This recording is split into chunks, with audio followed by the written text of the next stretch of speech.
All right, everyone. My goal is to clear up any confusion surrounding irony this week. So, we're going to start with a definition, explain the differences between the three types: situational, verbal, and dramatic. And then we're going to practice a little bit and do a little self quiz on the second half of the video. Okay, so when we're talking about irony, it could be one of three different things. And that, I think, is what causes confusion for folks because they're slightly different. Situational irony is when something happens that is the opposite of what was expected. So, for example, while cooking dinner at the firehouse, a group of firefighters accidentally sets fire to their own kitchen. That is situational irony. We also have verbal irony, which is when somebody says something, but they actually mean the exact opposite of what they said. So an example is you've saved your babysitting money for, say, 3 months when your friends decide to go out to the county fair. Once there, you realize that your money isn't going to go very far. So, for example, at the concession stand, a snow cone costs $14. What? You say to your friends, what a bargain, right? Maybe I ought to buy two.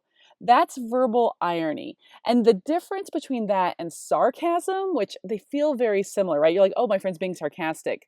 Actually, they're being ironic.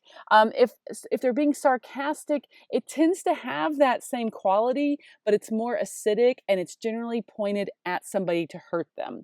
So sarcasm has an edge to it that intends to harm a specific person, whereas in my example I've given you here, we would just say that they're being ironic. Verbally ironic. And then the last one is dramatic irony, which is very different. It's when we as the audience know something about what's happening in a story that a character doesn't know. So anything dealing with, stories, plays, films, those things would be probably most likely examples of dramatic irony. And the example I give you, let's say you're watching a movie and you see a man with a knife hiding in an upstairs closet as the protagonist comes home from work. And we're scared for the protagonist because we know the attacker is upstairs. That's an example of dramatic irony.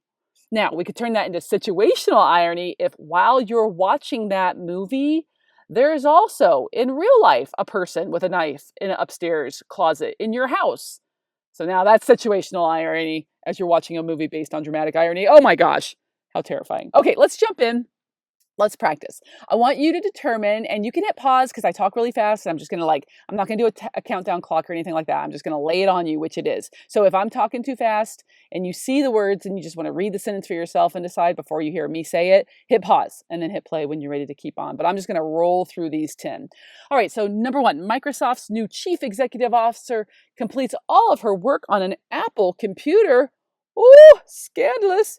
Is it situational, verbal, or dramatic irony?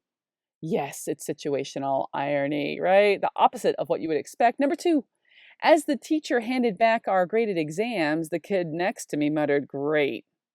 Do you think he did great? I don't think so. Which is this an example of? Situational, verbal, or dramatic? Yes, he's being verbally ironic, right? It's not sarcasm because it's not about the teacher and it's not about you. It's just like, ugh, not great. Number 3, last night our local police station was robbed. This sounds a lot like a fire station kitchen being set on fire because, yes, it is an example of situational irony. Very nice. Number 4, in your favorite show, the main character has fallen for his coworker, but she isn't aware of his feelings. He's also not aware that she's married, even though we in the audience know this. Oh my gosh, you're going to watch this guy walk into heartache and awkwardness and crunchiness. If he confesses his feelings to her, ooh, it's going to be the worst. It's an example of dramatic irony, of course. Very good. Number 5, a marriage counselor worked so many hours that his frustrated wife filed for divorce. Oh, I can't even say it. It's such an ugly word. Divorce. Oh my gosh. Which is this, situational, verbal, or dramatic irony? Situational irony. Are you guys starting to feel it? We're halfway through. These aren't that hard. Once you kind of have them down, you see that there's 3 different domains happening. It's all good. Number 6. Ugh, I love when I do this, my mom said after she spilled coffee on her new blouse. There is a reason you never see Randazzo in white, because spilled coffee is the story of my life. Is this situational, verbal, or dramatic irony? Bam. Yeah, Mom, it's verbal irony. All right, number 7. Toward the end of Romeo and Juliet, the audience knows that Juliet's not really dead, but Romeo does not know this. He mistakenly thinks that she has died and takes action based on that misinformation. Hey, don't tell me it's a spoiler. It's Romeo and Juliet, for crying out loud. You know how it's going to end. Is this an example of situational, verbal, or dramatic irony? Yes, it's dramatic irony because we know stuff in the audience that Romeo doesn't know.